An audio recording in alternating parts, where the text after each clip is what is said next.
भागं नारायण प्रियमनङ्गमदापहारं वाराणसीं पुरपतिं भज विश्वनाथं। एक बार बोलो श्री काशी विश्वनाथ भगवान के। नमामि अयोध्या भुवनैक वन्दितं, नमामि सरजू सहिता सहिद्वरां, नमामि श्रीहनुमत्पाद पंकजं, नमामि ते पदाम्बुजं द्वयम्। एक बार श्री अवधाम के। श्री राम राम रघुनंदन राम राम, श्री राम राम भरताग्रज राम राम, श्री राम राम रणकर्कश राम राम, श्री राम राम शरणं भव राम राम। सियावर रामचंद्र के। जही के पद पंकज में कमला, थकते न कभी निज शीस झुकाते। मानस मयंक विचारो करें, प्रभु हैं तुलसी दल शीस चढ़ाते। जिस भांति तुलसी परते, रघुनंदन सादर भोग लगाते। तुलसी कृत मानस के सुनते, बस मानस में प्रभु हैं बस जाते। तो बंदो तुलसी के चरण, जिनकी हो जग काज। कलि समुद्र बोलत रखो, प्रगट्यो सत्य जहाज। सियामान्यवे उर्मिला, सुत कीरति वरदान। चारि सुवन चार्यो रतन, तुलसी करत प्रणाम। राम कथा के रसिक वर, भक्त राजमत धीर। आय सुआसन लीजिए, तेज पुंज कबीर। अपने अपने घरन के, सब काहू को पीर। तुम ही पीर हर घरन के, धन्य धन्य रघुवीर।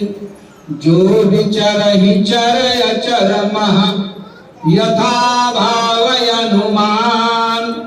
सोम मौर मंदिर बसो, श्री शंकर भगवान। तन बल धन बल बाहुबल, करें एक काम। एक बार सब प्रेम से, बोलो जय सिया राम। सियावर रामचंद्र भगवान के। काशी विश्वनाथ भगवान के। आद्या ब्रह्मा भगवती के। वीर बजरंग बली के। स्वामी जी महाराज के। आज के आनंद के, सत्य सनातन धर्म के।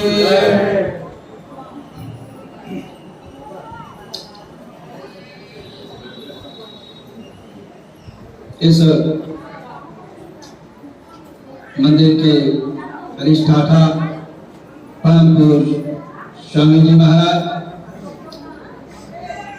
समुपस्थित धर्मानुरागी बलभागी राम पदार्थ अनुरागी भक्तजन, सती सावित्री उर्मिला मांडवी के पवित्र चरित्रों का अवलोकन करने वाली शक्ति स्वरूपा माताओं बहनों, आज की संत मंडली विद्वान मंडली, प्रातः स्मरणीय परम पूज्य गोस्वामी तुलसीदास जी महाराज, राम कथा के रसिक पर वीर बजरंगबली, आराध्य भगवान श्री रामचंद्र जी, गुरुवर भूत धाम भोलेनाथ, कथा सत्संग में आए हुए सम देवी देवतागण एवं बाल गोपाल, प्रभु की असीम कृपा से ये पावन सुअवसर हम और आपको प्राप्त हुआ है। ये जब भगवान की कृपा होती है तभी ऐसा पवित्र पावन सुहावना अवसर प्राप्त होता है, क्योंकि यहाँ गुण साधन ते नहीं होई, अब तुम्हारी कृपा पाव कोई। भगवान की कृपा के बिना, क्योंकि भगवत प्राप्ति की पहली कक्षा सत्संग है। सत्संग के माध्यम से परमात्मा को जाना जाता है और परमात्मा से मिलने के 4 मार्ग बताए गए हैं। नाम रूप लीला धाम। नाम के द्वारा, जप के द्वारा, रूप के द्वारा मूर्ति या फोटो में रूप देख करके परमात्मा की तरफ जीव जुड़ता है। लीला भगवान की कथाओं के श्रवण करने से परमात्मा की तरफ जुड़ता है और धाम तीर्थों में जाने पर परमात्मा की तरफ जुड़ता है। तो बाबा भोलेनाथ कैलाश पर्वत पर देवी पार्वती से कहते हैं कि भगवत प्राप्ति की पहली कक्षा सत्संग है कि बिनु सत्संग न है कथा, तेहि बिन मोहन भाग। अमोह गए बिनु राम पद, होय न दृढ़ अनुराग।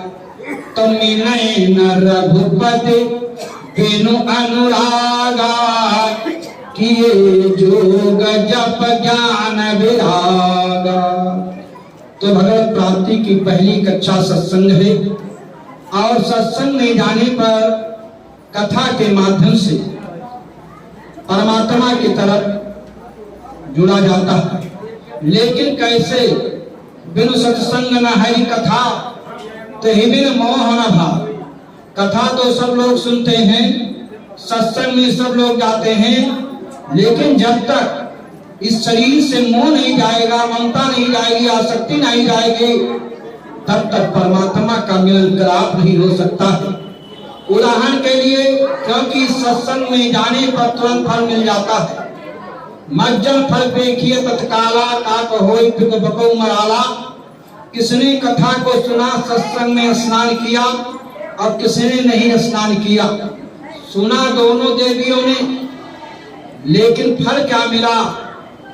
बाबा भोलेनाथ की धर्मपत्नी देवी सती अगर इसी के आश्रम पर बाबा भोलेनाथ अपना कैलाशपुरी छोड़कर दक्षिण भारत में, नासिक पंचवटी में, महाराष्ट्र में देवी सती को भगवत चर्चा श्रवण कराने के लिए लेकर के गए और वहां पर बाबा भोलेनाथ और देवी सती साथ में, अगर इसी की धर्मपत्नी लोपामुद्रा भी बैठी है श्रोता के रूप में, अगर इसी कथा सुना रहे हैं, बाबा भोलेनाथ सत्य कथा सुन रहे हैं, सती भी कथा सुन रही हैं, लोपामुद्रा भी सुन रही हैं, तीनों श्रोता हैं, वक्ता अगर इसी हैं, लेकिन भाव अलग अलग है। सती के अंदर जो व्यथा थी, वो व्यथा छोड़ करके उन्होंने कथा को नहीं सुना, क्योंकि जब व्यथा में रहोगे तो कथा की तरफ मन नहीं जाएगा और मन को केवल बदलना है। शरीर सहित सती बैठी हैं, कथा को सुन रही हैं, भोले बाबा भी शरीर सहित कथा सुन रहे हैं, लेकिन राम कथा मुनि बैठ जब खानी, असुनी महेश परम सुख मानी। भोले बाबा ने सुना, लेकिन सती ने सुना, लेकिन सती ने एक राजा रानी की कहानी मान करके सुना। सती के अंदर जो व्यथा थी वो व्यथा नहीं समाप्त हुई, क्योंकि उनका मन कथा की तरफ नहीं लगा, भगवान की तरफ नहीं लगा। परिणाम क्या हुआ कि सती जी को 4 चीजों का त्याग करना पड़ा। माता का त्याग करना पड़ा, पिता का त्याग करना पड़ा, शरीर का त्याग करना पड़ा, पति का त्याग करना पड़ा। और उधर जगत जननी सीता जी को लंकाधीश्वर रावण ले जाकर अशोक वाटिका में अशोक पेड़ के नीचे बैठा दिया कि सीता अपने पति की विरह में दुखी हैं और अगर अशोक पेड़ के नीचे रहेंगी तो इनका दुख तो समाप्त होगा। लेकिन अनंत बलवंत वीर बजरंगबली हनुमान जी जब माता सीता का पता लगाने के लिए विभीषण के माध्यम से अशोक वाटिका में पहुंचे तो उन्होंने माता सीता को कैसे देखा कि कृष्ण तन शीस जटायक देनी और जपत हृदय रघुपति गुण से। बालों में जटाएं बन गई है, शरीर दुबला पतला हो गया है, आंखों से आंसू की धारा चल रही है और भगवान का नाम जप कर रही हैं। भगवान के तरफ, राम के तरफ अपना मन लगाए हैं। कैसे लगाए हैं? का निज पद नयन दिए मन, राम कमल पधलीन, परम दुखी भा पवन सुत, देख जान की दीन। सीता जी को ऐसी दीन अवस्था में, दुखी अवस्था में अनंत बलवान वीर बजरंगबली हनुमान जी ने देखा, बहुत दुखी हुए। कहा माता जी प्रभु का स्मरण कर रही हैं, प्रभु में ध्यान लगाए हैं, फिर इनका दुख क्यों नहीं समाप्त हो रहा है। और हनुमान जी अशोक पेड़ के ऊपर बैठे हैं, इधर रावण आ करके, और फिर जब सीता ने उनका कहना नहीं माना तो उन्होंने राक्षसियों का पहरा लगा दिया। इसी प्रकार से साम दाम दंड भेद के अनुसार इनको जो है समझाओ। अनंत बलवान वीर बजरंगबली हनुमान जी पेड़ के ऊपर बैठे हैं, नीचे माता सीता बैठी हैं और सीता जी का दुख समाप्त नहीं हो रहा है। सीता जी तृष्णा से कहती हैं कि आनी काठ रच चिता बनाई, अम्मा तो अनलपुन देव लगाए। लकड़ी ले आओ, चिता बना दो और उसमें मैं बैठ जाऊं और मैं अपने प्राण का, शरीर का त्याग कर दूं। लेकिन तृष्णा ने साफ साफ इनकार कर दिया कि निशय नयन रमिल सुनय सुकुमारी, निशय नयन रमिल सुनय सुकुमारी, अस कहि सो निज भवन सिधारी। साफ साफ इनकार करके तृष्णा जो विभीषण की पुत्री है अपने घर को चली गई। सीता जी सोचती हैं आज विधाता इतना प्रतिकूल हो गया है कि मांगे पर जो है मौत नहीं मिलती है। सीता ने देखा आकाश में तारे चमक रहे हैं। सीता ने तारों से निवेदन किया कि ये तारे तुम अपने में से एक पुच्छर तारा बनकर टूट कर मेरे ऊपर गिर पड़ो, जिससे मैं जलकर भस्म हो जाऊं। लेकिन हनुमान जी सब पेड़ पर बैठे हुए, हनुमान जी ने सोचा कि माता जी तारों से अग्नि मांग रही है और कहीं तारों ने इनकी विनती को सुन लिया। एक पुच्छर तारा टूटेगा तो सबसे पहले अशोक पेड़ पर बैठा हुआ मैं जलूंगा, बाद में माता जी जलेंगे। लेकिन तारे एक भी नहीं टूटे।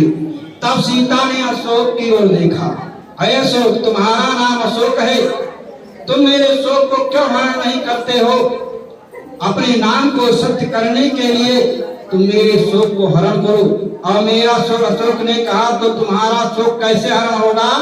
सीता ने कहा अपनी कलियों से एक अग्नि रूपी कली गिरा दो, जिससे मैं जलकर भस्म हो जाऊं। अनंत बलवान वीर बजरंगबली हनुमान जी ने सोचा कि अशोक ने अगर इनकी प्रार्थना को सुन लिया और इसमें अग्नि प्रकट हो गई तो ये बाद में कली गिरेगी, पहले मैं अशोक पेड़ पर बैठा हुआ भस्म हो जाऊंगा। और पवन पुत्र हनुमान ने देखा कि हमारे पिता पवन देवता बहुत सहमे हुए, डरे हुए चल रहे हैं। हनुमान जी ने कहा पिताजी इतनी तेज से चलो, प्रभंजन गति से चलो, पूरी अशोक वाटिका को तहस नहस कर दो। पवन देवता ने कहा हनुमान बस चुप बैठे रहो, क्योंकि रावण के यहाँ सभी लोग पवन देवता से कहा था कि हे पवन तुम इतनी धीमी गति से चलना कि मेरी अशोक वाटिका में अगर एक सूखा पत्ता भी गिर गया तो तुम्हारी खैरियत नहीं, क्योंकि सबको अपने यहाँ जो है कैदी किए हुए थे। हनुमान जी ने सोचा माता जी बहुत दुखी हैं और सबसे अपना प्राण छोड़ने के लिए निवेदन कर रही हैं, कोई नहीं सुन रहा है, इनका समाधान क्या है? कैसे इनका दुख समाधान हो, कैसे इनको शांति मिले? हनुमान जी ने कहा कि बस एक ही समाधान है और कोई समाधान नहीं है, भगवान की कथा। हनुमान जी अशोक पेड़ के ऊपर बैठे हैं, नीचे माता सीता बैठी हैं। कथावाचक दिखाई नहीं पड़ रहा है श्रोता को। रामचंद्र गुण बरनई लागा, तो सुनत ही सीता कर दुख भागा। हनुमान जी के द्वारा सीता ने कथा को सुना कि सीता का तो दुख समाप्त हो गया, लेकिन सती ने अगर इसी के आश्रम पर अगर इसी से कथा सुना, सती जी का दुख नहीं समाप्त हुआ। कैसे? सीता जी ने सोचा कि अरे ऐसी कथा मैंने मिथिलापुरी में नहीं सुना, ऐसी कथा मैंने अयोध्यापुरी में नहीं सुना, ऐसी दिव्य सुंदर कथा लंका निश्चल निकल निवासा, यहाँ कहाँ सज्जन कर वासा। इन लंकापुरी में ऐसी सुंदर कथा कौन कह रहा है? अय कथावाचक मेरे सामने आओ। आवाज आई, हनुमान जी ऊपर बैठे हैं। हनुमान जी ने कहा अगर मैं नीचे आऊंगा माता जी तो तुम कथा नहीं सुन पाओगे, तुम्हारा दुख नहीं समाप्त होगा। कहा क्यों? जब सीता जी मिथिलापुरी से आई थी तो अयोध्यापुरी में कनक भवन में बंदर का चित्र बना हुआ था, नकली बंदर का चित्र बना हुआ था।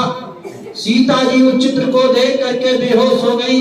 जब बन जाने की तैयारी हुई, सीता तैयार हुई तो माता कौशल्या कह रही है कि चित्र लिखित कवि देख डराती, सिर बसही विपिन कही भाती, अचित्र लिखित कवि देख डराती। हनुमान जी ने कहा कि जब सोचा कि जब ये वहां नकली चित्र देखकर बेहोश हो गई और साक्षात जब बंदर पहुंच जाएगा तब तो सब मामला बिगड़ जाएगा। सीता जी कथा को सुनने लगी। सीता का जो मन था, जो प्राण छोड़ने के लिए सीता त्रिष्टा से आग मांगती हैं, तारों से आग मांगती हैं, अशोक पेड़ से अग्नि मांगती हैं, वो उनका अपना जो सीता का मन संसार की तरफ था, प्राण क्योंकि कोई अपना प्राण जल्दी नहीं छोड़ता है, आत्महत्या वैसे नहीं करता है। जब महान कष्ट, चाहे उसका मानसिक कष्ट हो या शारीरिक कष्ट हो, कोई भी कष्ट हो, तभी वो अपना प्राण छोड़ता है। नहीं, ये प्राण बहुत अमीर है, सबके देह परम प्रिय स्वामी, मारे मोहि कुमारक गामी। प्राण वैसे कोई नहीं छोड़ता है और वो सीता अपना शरीर छोड़ने के लिए बिल्कुल संकल्पित है। सीता का जो मन उधर शरीर छोड़ने के लिए व्यथित था, दुखित था, वो मन सीता का कथा की ओर लग गया। और जब मन कथा की ओर लग गया तो सीता का दुख समाप्त हो गया और सती का मन कथा की ओर नहीं लगा, इसलिए सती को परिणाम उल्टा मिला और सीता का मन जो है कथा की तरफ लगा। कथा के माध्यम से वो भगवान की तरफ जुड़ गई, इसलिए सीता का कल्याण हो गया। लागी सुनई श्रवण मन लाई, जो उनका मन संसार की तरफ भटकित हो रहा था वो परमात्मा के श्री चरणों में जुड़ गई कथा के माध्यम से और सीता का कल्याण हो गया। क्योंकि शरीर और आत्मा ये दो, शरीर साकार है, आत्मा निराकार है। जो इसके अंदर बोल रहा है वो निराकार है, शरीर साकार है। और शरीर जो है इसका आहार भोजन है, जो साकार है उसका आहार साकार है। यानी शरीर साकार है तो शरीर का आहार भोजन है, और जो इसके अंदर बैठा हुआ आत्मा है वो निराकार है, तो उसका आहार भी निराकार है। आत्मा का आहार भजन है, भजन में कोई मात्रा नहीं है, और शरीर के आहार भोजन में मात्रा है। एक रोटी खाएंगे, दो रोटी खाएंगे, चार रोटी खाएंगे, कितना खाएंगे उससे ज्यादा नहीं खा सकते हैं। लेकिन भगवान के नाम में कोई जो है मात्रा नहीं है। अगर भोजन से ओ की मात्रा निकाल लिया जाए तो भजन हो जाता है, और भजन में भा में ओ की मात्रा जोड़ दिया जाए तो भोजन होता है। तो शरीर का आहार जब भोजन मिलता है, भूख लगी है, भोजन मिला, शरीर शांत हो गया। उसी प्रकार से आत्मा का आहार जो भजन है, भगवान की कथा है, वो जब आत्मा को मिलती है तो आत्मा को शांति मिलती है। आज सीता को भगवान की कथा को सुन करके उन्हें शांति मिली। देखिए परमात्मा ने अपने अंश से जीव को प्रकट किया। ईश्वर अंश जीव अविनाशी अचेतनय मल सहज सुख राशि। आज जब परमात्मा ने अपने अंश से जीव को भेजा, आत्मा को प्रकट किया, आत्मा के दो रूप हैं, एक जीवात्मा एक महात्मा। जीवात्मा कौन है? जो आत्मा संसार की माया की तरफ भटक रही है वो जीवात्मा, और जो आत्मा परमात्मा से जुड़ गई है वो महात्मा। बाकी परमात्मा और आत्मा। फिर परमात्मा ने अपने अंश से शक्ति को प्रकट किया। शक्ति में दो रूप प्रकट किए, एक माया एक भक्ति। माया भगति सुनो तुम दो, अन्याय वर्ग जाने सबको। परमात्मा ने आत्मा से कहा, जीवात्मा से कहा कि देखिए मेरी दो शक्तियां हैं, इन दो शक्ति में एक शक्ति को तुम्हें अपनाना पड़ेगा, तभी संसार में तुम सफल हो पाओगे। आत्मा ने कहा कि तो इसकी महत्व क्या है?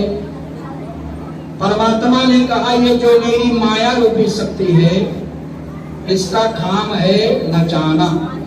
माया खल नर्तकी बिचारी, इसका कार्य है नचाना। अगर इसको अपनाओगे, इसकी तरफ जाओगे तो नाचते नाचते मर जाओगे, मुझे कुछ लेना देना नहीं। अब कहा ये दूसरी शक्ति जो भक्ति है, तो कहा इस भक्ति रूपी शक्ति को अपनाओगे तो तुम बैठे रहोगे, मैं नाचूंगा। कहा इसका कर, इसका क्या वो है? कहा इसकी विशेषता ये है, उसका तो विशेषता है नर्तकी, माया खल नर्तकी बिचारी, नचाना। लेकिन जो भक्ति है इसकी विशेषता है कीर्तन। कहा कीर्तन, और कीर्तन को अगर पलट दिया जाए तो नर्तकी हो जाता है, और नर्तकी को पलट दो तो कीर्तन हो जाता है। इसलिए भगवान कहते हैं कि जहाँ भक्त मेरे पग धरे तहाँ धरो मैं हाथ, और दौड़ा दौड़ा मैं फिरूं कभी न छोड़ूं साथ। तो भगवान से भक्त बड़े माने गए हैं। भगवान से भगवान कहते हैं जहां पर मेरे भक्त पहुंचते हैं वहां पर मैं उनके पीछे पीछे दौड़ा दौड़ा घूमता हूँ। लेकिन जो भक्त मेरे ऊपर आश्रित है, क्योंकि भगवान ने देवर नारद से कहा है कि सुनी मुनि तो ही कहूँ सहरोसा, अब भजई ये मोहि तज सकला भरोसा, तो करो सदा तिन कर रखवारी, अजनी बालक राखिय महतारी। भगवान भक्त को माता की तरह रक्षा करते हैं। भक्त परमात्मा कहते हैं कि मेरे ज्ञानी और अज्ञानी दो प्रकार के भक्त हैं। ज्ञानी बड़े बच्चे के समान है। जैसे बड़ा बच्चा जब बालक हो जाता है, बड़ा हो जाता है, तो देश परदेश में चला जाता है, बंबई दिल्ली में चला जाता है, तो माता पिता को कोई कष्ट नहीं होता। वो जानती है कि मेरा बच्चा जानकार हो गया है, रुपया पैसा कमाने के लिए दिल्ली बंबई गया। लेकिन जब तक वो बच्चा छोटा होता है और पड़ोस में खेलने के लिए चला जाता है, माता परेशान हो जाती है, बच्चे को ढूंढने लगती है, मन अशांत हो जाता है। उसी प्रकार से भक्त जो है छोटे बच्चे के समान है। भगवान कहते हैं कि मोरे प्रौढ़ तनय समज्ञानी, बालक सुत समदास यमानी। कैसे? जब भगवान ने सज्जु में वामन का रूप धारण किया, उपेंद्र का रूप धारण किया, राजा बल की यज्ञ में गए और 3 पग की जमीन मांगा। राजा बल ने 3 पग की जमीन को दान कर दिया। लेकिन जब नापने लगे तो ऐसा विशाल रूप बनाया कि एक एक पग में एक एक लोक को नाप लिया। और उनका पहला पग जो है वामन भगवान का ब्रह्मलोक में गया कि एक ईश बलि के घर आए, अभी प्रवेश धारी कर आए, और ऐसो विकट तेन पग कीन्हा। एक एक पग में वामन भगवान ने एक एक लोक को नाप लिया और भगवान का पहला चरण ब्रह्मलोक में पहुंचा कि जब कृपाल निज चरण बढ़ाए तब ब्रह्मलोक तक में चली धाये। धोई लेत प्रभु चरण उछंगा अप्रगट भई जगतारन गंगा। वामन भगवान के चरणामृत ही गंगा जी हो गई। ब्रह्म कमंडल में रख लिया, अपने कमंडल में वामन भगवान का चरण धो करके रख लिया, वही गंगा जी हुई। अलिया ने तपस्या किया कि ब्रह्मा का मंडल से निकसी लट शंकर बीच समानी है गंगा। माना भगीरथ कै अनुहार भगीरथ कै कुल तारिन गंगा। अजय कर जैसन बाकरनी वही का वही भात विचारिन गंगा। और जो कोई घाट पयाई गवा वही का वही पार उतारिन गंगा। उन्हीं भगवान के वामन अवतार के रूप जब लिया तो एक चरण उनका ब्रह्मलोक में गया, गंगा जी प्रकट हो गई और ब्रह्मा जी कृतार्थ हो गए कि आज मैं धन्य हो गया जो मेरे ब्रह्मलोक में प्रभु के चरण आए। लेकिन वही भगवान जब त्रेता में रामावतार के रूप में आए और गंगा के घाट पर केवट के यहाँ गए और केवट से अनुनय विनय कर रहे हैं। क्यों? क्योंकि केवट जो है ऐसे वैसे घाट पर नहीं बैठा है। अगर केवट सरजू के नदी के तट पर होता, जमुना के तट पर होता, गोमती के तट पर होता, किसी नदी के तट पर होता तो प्रभु राम इतना केवट की अनुनय विनय नहीं करते।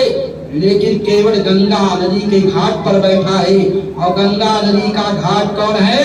राम भगत जहाँ सुरस असरस ही ब्रह्म विचार पचारा। भगवान की भक्ति ही तो गंगा की धार है, इसलिए केवल भगवान की भक्ति के गोद में बैठा हुआ है। परमात्मा कहते हैं कि जहाँ भक्त मेरे पग धरे कहाँ धरूं मैं हाथ, दौड़ा दौड़ा मैं फिरूं कभी न छोड़ू साथ। आज उन्हीं भगवान का चरण ब्रह्मलोक में पहुंचा, एक चरण पया हुआ था, ब्रह्मा जी धन्य हो गए, अपने को कृतार्थ माना। आज वही भगवान राम त्रेता में केवट के कठोटा में जो है उनके दोनों चरण रखे हुए हैं और भगवान राम केवट के सिर पर अपने दोनों हाथ रखे हुए हैं। सोचो कि भगवान राम का हाथ जो है केवट के दोनों मस्तक पर है और भगवान राम का चरण केवट के हाथ पर है। एक चरण धो रहा था, देर हुआ, बड़े उससे धो रहा है, अति आनंद उमगे अनुरागा चरण सरोज पखारन लागा। देखे केवट राम रजाई से बाबा पानी कठोता भर ले आवा। जब गंगा के तट पर बैठा है तो गंगा जल नहीं भरकर कठोते में आया, पानी लेकर आया। क्यों पानी लेकर आया? क्योंकि केवट ने सोचा कि ये गंगा जी इनके चरण से धोवन की ही गंगा जी है, इसलिए इस जूटे हुए जल से अगर मैं प्रभु के चरण को धोता हूँ तो प्रभु का अपमान होगा।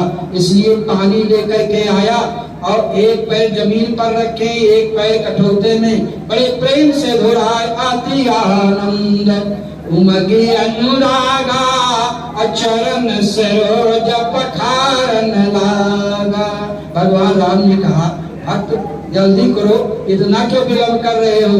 केवट ने कहा, प्रभु जब सज्जन में महाराज और मनसतु रूपा आपको प्राप्त करने के लिए तपोवती निशान में 10,000 वर्ष तक उनको खड़े रखा, बरस सहस 10 त्याग उसो अथारे रहे एक पद दो। ये उनको 10,000 वर्ष तक एक पैर के बल खड़े रखा, तब तुमने दर्शन दिया। अब आज तो हम आधा घंटा ही एक पैर पर खड़े रखे हैं।